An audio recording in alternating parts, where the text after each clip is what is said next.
Siirt Tarım Orman İl Müdürlüğü ile Sağlık İl Müdürlüğü'nün ortaklaşa düzenlediği açlıkla mücadelede sağlıkla beslenmenin önemi konulu programımıza hepiniz hoş geldiniz. Açılış konuşmalarını yapmak üzere çok değerli İl Müdürümüz, Ziraat Yüksek Mühendisi Sayın Ergün Demirhan Bey'i kürsüye davet ediyorum.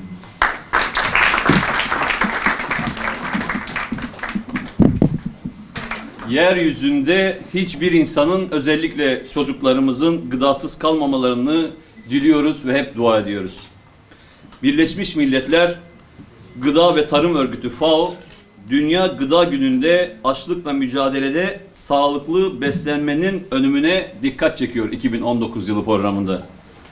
FAO, kuruluş tarihi olan 16 Ekim 1945 yılından bu yana kutlanan Dünya Günü'nün bu yılki temasını "Eylemlerimiz geleceğimizdir.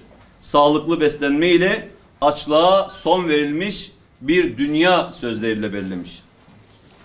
Sevgili gençler, açlık ve israf insanlığın en büyük düşmanı olan iki kavram ne yazık ki. Yine FAO'nun araştırmaları dünya genelinde gösteriyor ki 670 milyondan fazla yetişkin, 120 milyon kız ve erkek çocuğu olmak üzere 790 milyon insan obezite ile mücadele ederken bunun karşısında 820 milyonu aşkın insan da açlıkla mücadele etmektedir. Ülkemizde bir yıl içinde 214 milyar lira değerinde 26 milyon ton gıdamız israf olmaktadır.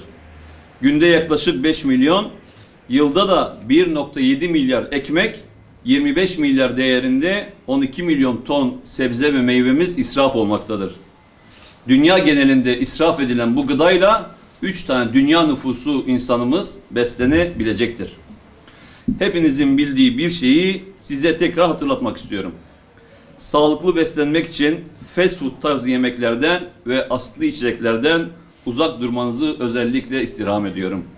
Lütfen ama lütfen evde annelerinizin yemeklerini ama hiç ayırt etmeden annelerinizin yemeklerini yiyin. Bu konuda sizden söz alabilir miyim? Açlıkla mücadele etmek için israf konusuna çok önem vermeliyiz. Rabbimiz bize ne diyor? Yiyin, için ama israf etmeyin. Çünkü o israf edenleri sevmez. Küçük ve gereksiz harcamalardan sakının. Ufak bir deliğin koskoca gemiyi batırmaya yeteceğini unutmayalım.